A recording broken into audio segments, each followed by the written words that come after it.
Welcome to our channel. Today we how to configure Stitch data pipelines to BigQuery for analytics. To configure Stitch data pipelines to BigQuery for analytics, begin by logging into your Stitch account. From the Stitch dashboard, click on the Add Integration button. Select BigQuery from the list of available integrations. You will be prompted to enter your Google Cloud Project ID.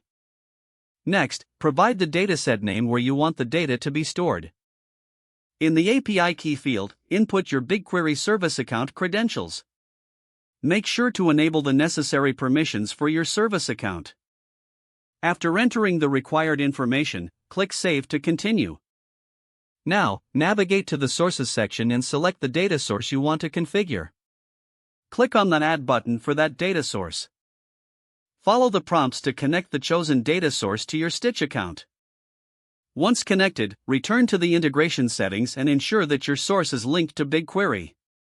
In the replication section, set the desired frequency for data syncs.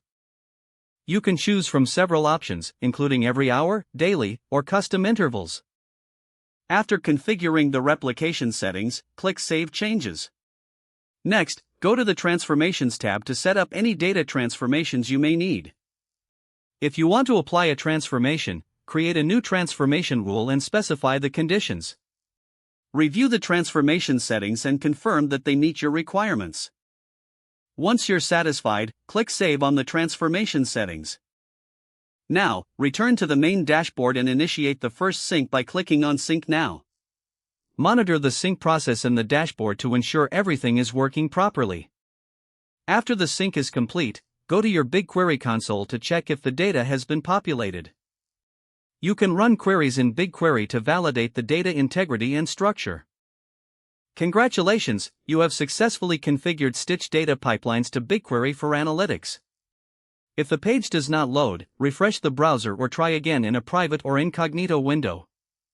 Make sure you are using the correct email address, then retype it carefully to avoid small typos.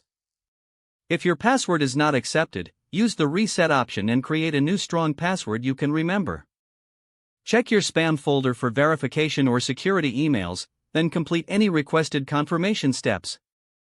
Enable two-factor authentication if available to improve account security and reduce unauthorized access risk. After signing in, review your profile details so your contact information and settings are accurate and current. Don't forget to like this video and subscribe to our channel for more step-by-step tech guides.